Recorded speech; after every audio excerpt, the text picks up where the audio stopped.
Assalamualaikum warahmatullahi wabarakatuh. Alhamdulillah, alhamdulillahirabbil alamin. Assalatu wassalamu ala sayyidina wa maulana Muhammad wa ala alihi wa sahbihi ajma'in, amma ba'du. Dalam beberapa riwayat yang sahih disebutkan bahwasannya setelah Abu Bakar melihat banyaknya kaum muslimin yang berangkat hijrah ke Madinah, ia kemudian datang kepada Rasulullah Shallallahu Alaihi Wasallam untuk meminta izin berhijrah. Rasulullah Shallallahu Alaihi Wasallam kemudian menjawab, "Jangan tergesa-gesa. Aku ingin memperoleh izin lebih dahulu dari Allah." Abu Bakar kemudian bertanya, "Apakah engkau juga menginginkannya?" Nabi Muhammad SAW menjawab, "Ya."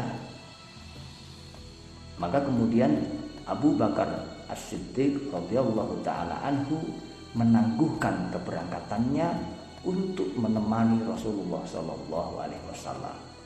Ia lalu membeli 2 ekor unta untuk dipeliharanya selama 4 bulan. Selama masa tersebut, kaum Quraisy mengetahui bahwa Rasulullah SAW telah memiliki pendukung dan sahabat dari luar Makkah. Mereka kemudian khawatir jangan-jangan Rasulullah SAW keluar dari Makkah, kemudian menghimpun kekuatan di sana dan menyerang mereka. Oleh karena itu, maka diadakan sebuah pertemuan di Darun Nadwah. Darun Nadwah itu adalah rumahnya Qusay bin Kilab. Rumah ini kemudian dijadikan tempat berkumpulnya pembesar-pembesar Quraisy. Biasanya mereka mengadakan rapat untuk memutuskan segala perkara. Mereka mengadakan pertemuan di Darun Nadwah ini untuk membahas apa yang harus dilakukan terhadap Muhammad SAW.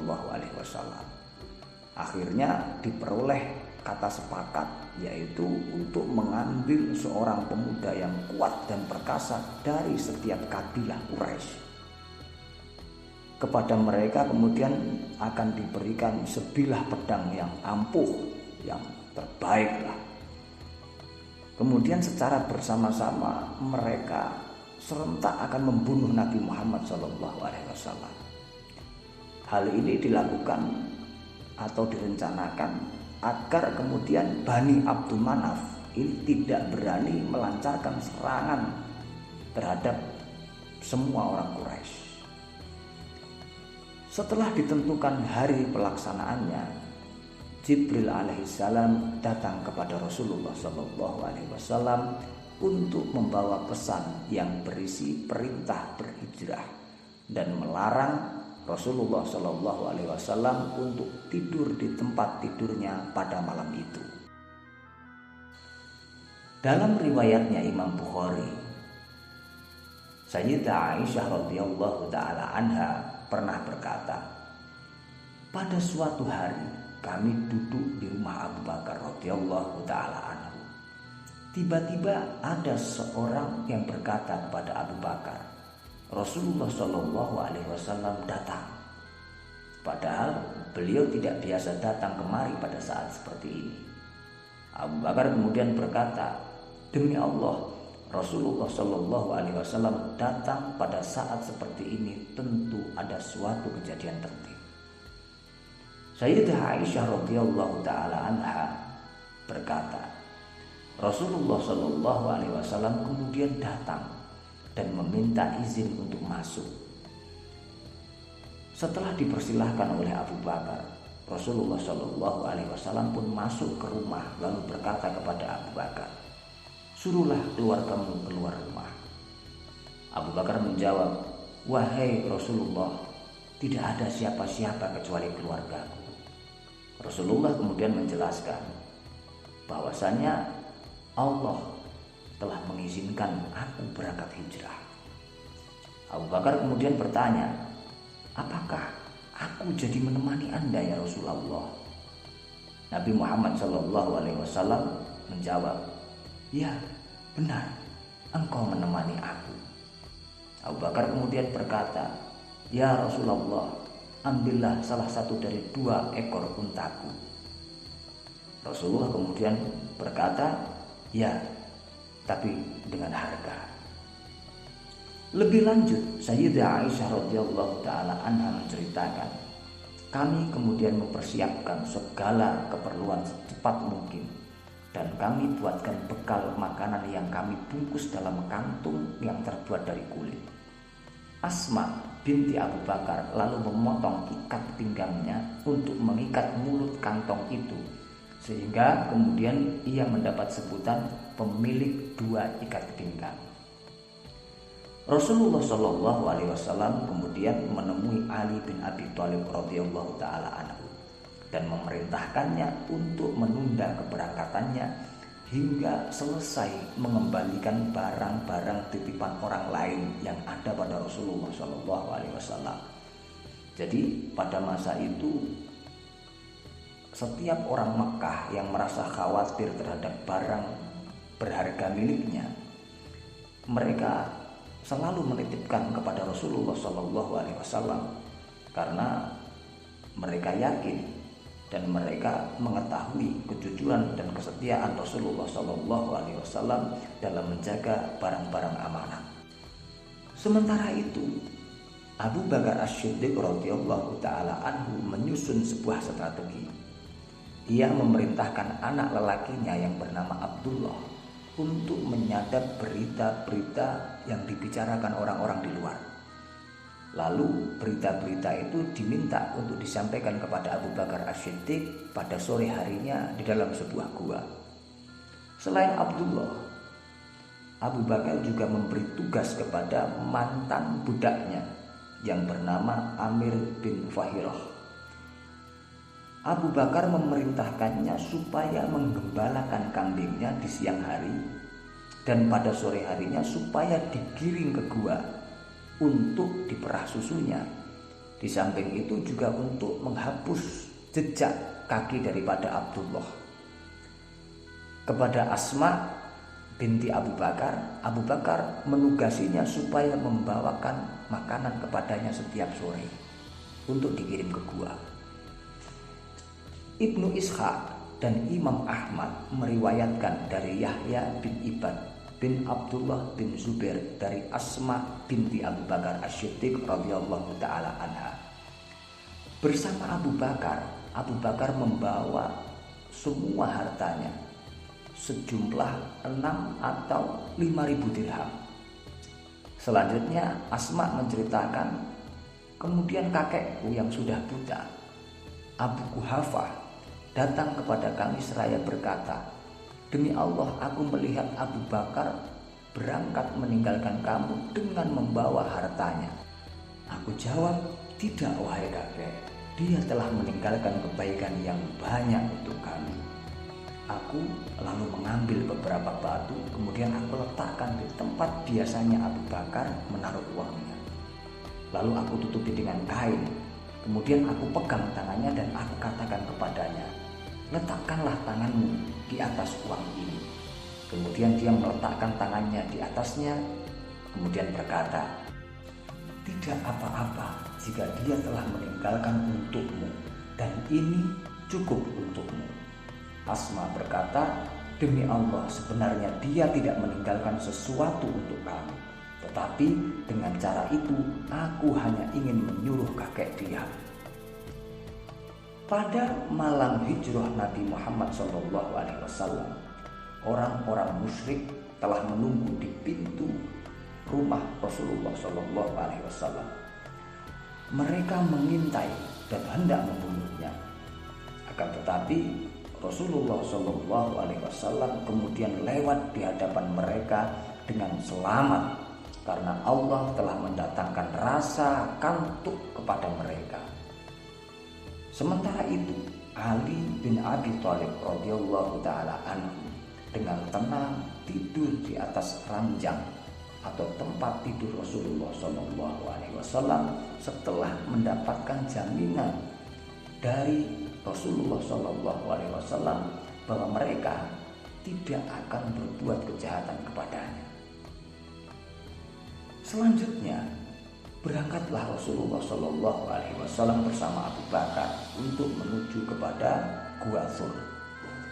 Peristiwa ini menurut riwayat yang paling kuat terjadi pada tanggal 2 Rabiul Awal, bertepatan dengan 20 September 622 Masehi, 13 tahun setelah diktahnya Rasulullah SAW.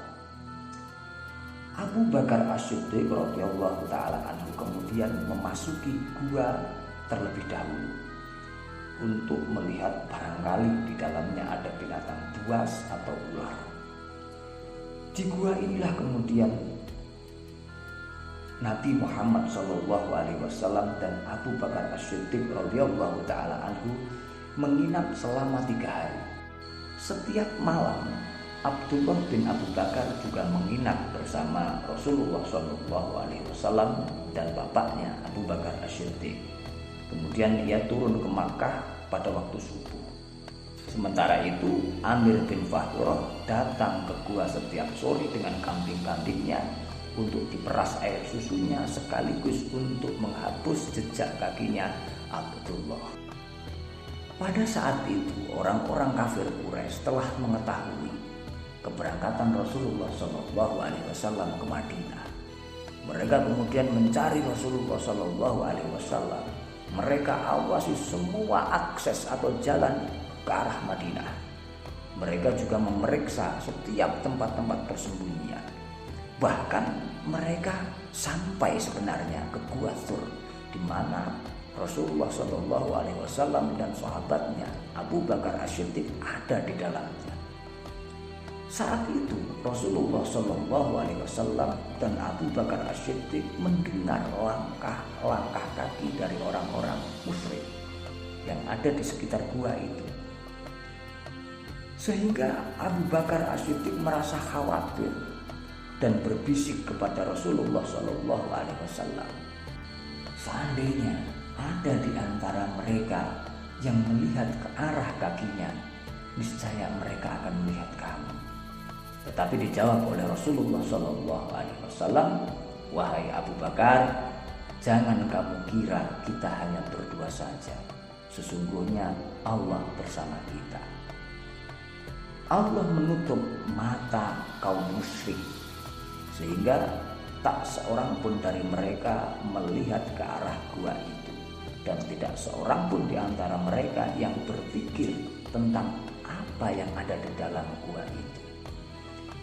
Setelah tidak ada lagi yang mencari, dan setelah datang Abdullah bin Uraiqib, dia ini seorang pemandu jalan yang memang dibayar untuk menunjukkan jalan rahasia ke Madinah. Maka berangkatlah mereka menyusuri pantai dengan dipandu oleh Abdullah bin Uraiqib. Pada waktu itu kaum Quraisy mengumumkan sayembara atau tawaran bahwa siapa saja yang dapat menangkap Nabi Muhammad SAW dan Abu Bakar As-Siddiq akan diberi hadiah. Hadiahnya itu sebesar diyat atau tebusan masing-masing dari keduanya. Ketika masa sayembara ini berlangsung, di suatu tempat ada beberapa orang yang sedang berkumpul. Mereka itu adalah orang-orang dari Bani Mujil. Di antara mereka ada seorang laki-laki yang bernama Suraqah bin Jatham. Ketika mereka sedang berbincang-bincang, tiba-tiba datanglah seorang laki-laki. Orang ini datang dengan sebuah informasi. Dia mengatakan bahwa saya baru saja melihat beberapa bayangan hitam di pantai. Saya yakin itu adalah Muhammad dan sahabatnya.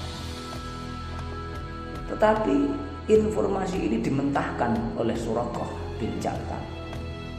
Dia membantah bahwa itu adalah Nabi Muhammad dan sahabatnya. Bahkan dia mengatakan, bukan, itu si fulan dan si fulan yang pergi untuk sebuah keperluan. Tetapi diam-diam kemudian Suraqah ini mengambil kudanya dan memacu kudanya untuk mengejar rombongan Nabi Muhammad SAW. Suraqah bin Ja'sam terus memacu kudanya. Dengan penuh semangat dia mengejar rombongan Rasulullah SAW.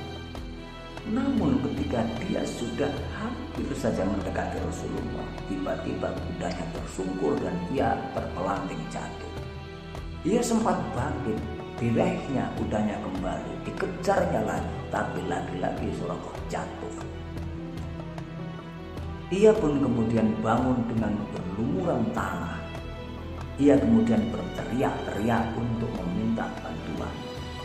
Tatkala Rasulullah SAW dan Abu Bakar As-Siddiq menghampirinya, ia memohon maaf kepada Rasulullah SAW dan memohon supaya Rasulullah SAW sudi kiranya memaafkannya. Lalu kepada Rasulullah SAW ia menawarkan bekal untuk perjalanan ke Madinah. Tapi Nabi Muhammad SAW menjawab tawaran itu dengan kata-kata, "Kami tidak membutuhkan itu. Yang kuminta supaya engkau tidak menyebarkan berita tentang kami." Suraqah menyaut, "Baiklah." Setelah itu pulanglah Suraqah, dan setiap kali dia bertemu dengan orang-orang yang mencari Rasulullah SAW, dia selalu menyarankan, "Sudahlah, kembali saja." Inilah cerita Suraqah yang mana seseorang yang di pagi hari semangat dan giat untuk mencari dan membunuh Rasulullah, tapi sore ia berbalik menjadi pelindung Nabi Muhammad SAW. Demikianlah tadi beberapa pembahasan singkat kita tentang kronologi hijrahnya Nabi Muhammad SAW dari Makkah ke Madinah. Semoga ini menjadi sebuah kemanfaatan dan diridhai oleh Allah Subhanahu wa taala.